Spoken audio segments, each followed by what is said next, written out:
62 के चीन में क्या हुआ, 62 के युद्ध में क्या हुआ मन?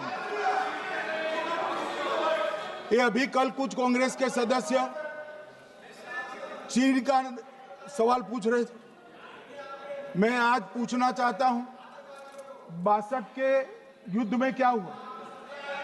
38,000 वर्ग मीटर, पूरा सदन ध्यान से सुने, 38,000 वर्ग मीटर अक्साई चीन का हिस्सा चीन को दे दिया गया।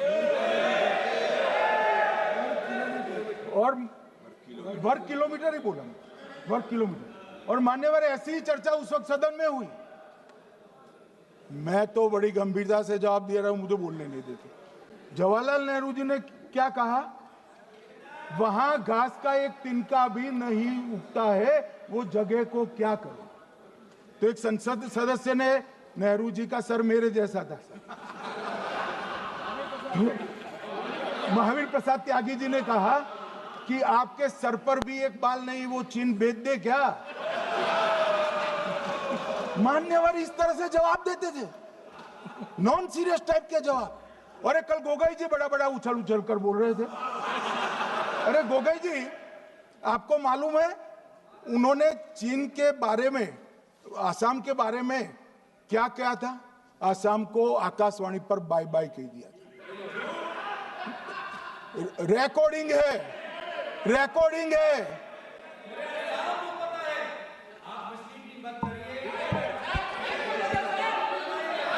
मान्यवर, मैं भी सहमत हूं, मैं भी सहमत हूं, पूरे आसाम को पता है। मान्यवर,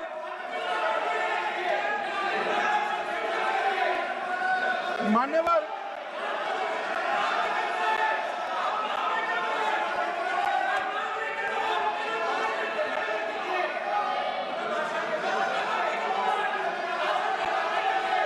मान्यवर, मुझे मालूम है पूरे आसाम को पता है, इसीलिए तो वो विरोध पक्ष में बैठे हैं वहां पर आसाम में। पूरे आसाम को पता है। और मान्यवर,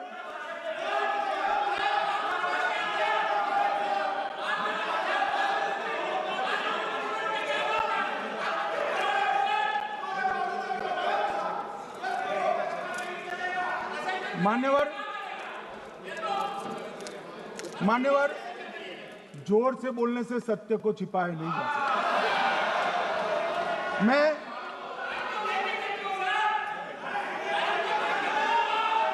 मान्यवर, मैं selected works of Jawaharlal Nehru series volume 29 पृष्ठ 231 पर से एक जवाहरलाल नेहरू जी के पत्र को कोट करना चाहता हूं।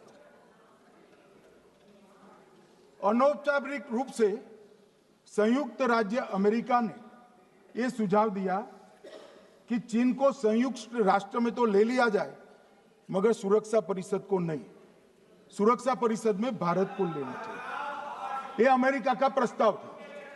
नेहरू जी ने कहा, हम इसे स्वीकार नहीं करते क्योंकि इससे चीन के साथ हमारे संबंध खराब होंगे और चीन जैसे महान देश को बुरा लगेगा।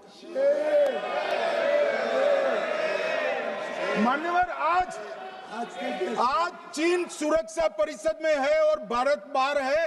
मोदी जी प्रयास करें अंदर ले जाने का, इसका कारण जवाहरलाल नेहरू का ये स्टैंड है।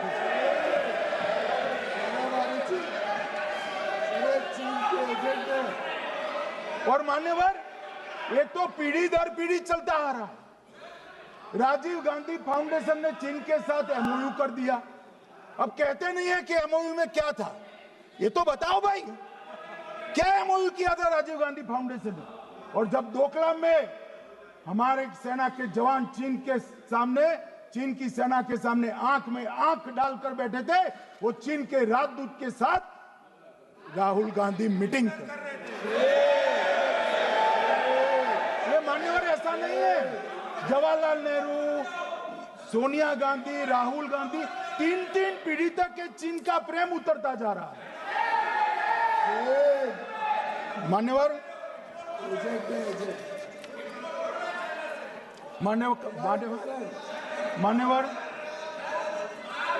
मैं अभी भी मैं अभी भी एक बात इस महान सदन में, सदन के माध्यम से देश की जनता को कहना चाहता हूं, जो मेरी मान्यता है। ये सारी आतंकवाद की जड़ पाकिस्तान है और पाकिस्तान कांग्रेस पार्टी की भूल है। पार्टीशन स्वीकार न करते पाकिस्तान कभी न होता। इन्होंने पार्टीशन को स्वीकार कर देश को तोड़ा है। मान्यवर, कल विदेश मंत्री जी बता रहे थे शर्म अल शेख सम्मेलन का बलूचिस्तान ब्लंडर, जिसने पाकिस्तान को हमारे साथ चर्चा करने के लिए इक्वल फुटिंग पर ला दिया। मान्यवर, अब ये टेररिज्म की बात करते हैं। मैं इसमें भी पूरे देश की जनता को टेररिज्म की विगत 20 साल की स्थिति से अवगत कराना चाहता हूं। मान्यवर, अटल जी की सरकार थी। 2002 में टेररिज्म को समाप्त करने के लिए अटल जी की सरकार, एनडीए की सरकार, भाजपा सरकार पोटा का कानून लेकर आई। मान्यवर, मैं सदन को याद कराना चाहता हूं, पोटा कानून का विरोध किसने किया था? किसने किया? कांग्रेस पार्टी ने किया। हमारे पास बहुमत नहीं था राज्यसभा में। मजबूरन हमने कानून को गिर गया, मजबूरन संयुक्त सत्र बुलाना पड़ा और पोटा कानून संयुक्त सत्र में पारित हुआ। देश नहीं भूल सकता मान्यवर। और पोटा कानून को रोककर आज भी कांग्रेस पार्टी के नेता जब बोले तब कहे, पोटा कानून को रोककर किसको बताना चाहते थे आप? किसको बचाना चाहते थे? पोटा तो आतंकवादियों के खिलाफ था। पोटा को रोककर अपनी वोट बैंक का उल्लू सीधा करने के लिए आप आतंकवादियों को बचाना चाहते। और मान्यवर, 2004 में अटल जी की सरकार गई, मनमोहन सिंह, सोनिया गांधी की सरकार आई। आते ही पहला काम क्या किया मान्यवर? पहली ही कैबिनेट में पोटा कानून को रद्द कर दिया। मैं फिर से पूछता हूं, किसके फायदे के लिए कांग्रेस पार्टी ने पोटा कानून रद्द किया? जवाब दीजिए जरा यहां पर। और मान्यवर, इसके बाद क्या हुआ? 2004 के दिसंबर में पोटा कानून रद्द हुआ। 2005 में अयोध्या में रामलल्ला के टेंट पर हमला हुआ, आतंकवादी मारे गए। मुंबई लोकल ट्रेन 2006-5 में रामलल्ला पर हमला। 6 में मुंबई ट्रेन में बम धमाके, 187 लोग मारे गए। 2006 डोडा उधमपुर में हिंदुओं पर हमला, 34 लोग मारे गए। 2007 हैदराबाद, 44 लोग मारे गए। 2007 यूपी लखनऊ वाराणसी, 13 लोग मारे गए।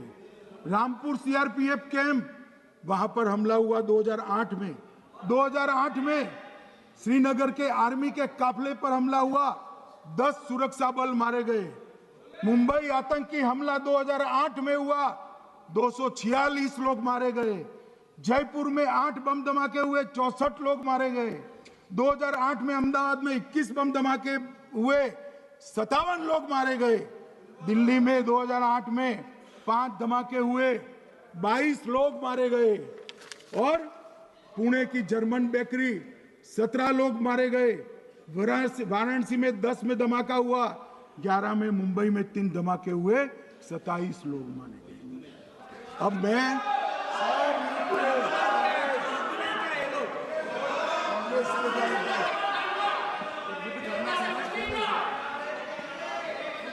मान्यवर,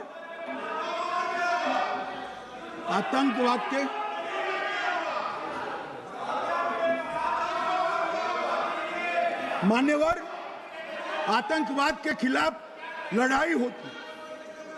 कभी वो हमला करते हैं, मगर सवाल ये है कि इन्होंने 5 से 11 के बीच में 27 जघन्य हमले किए, 1000 के करीब लोग मारे गए।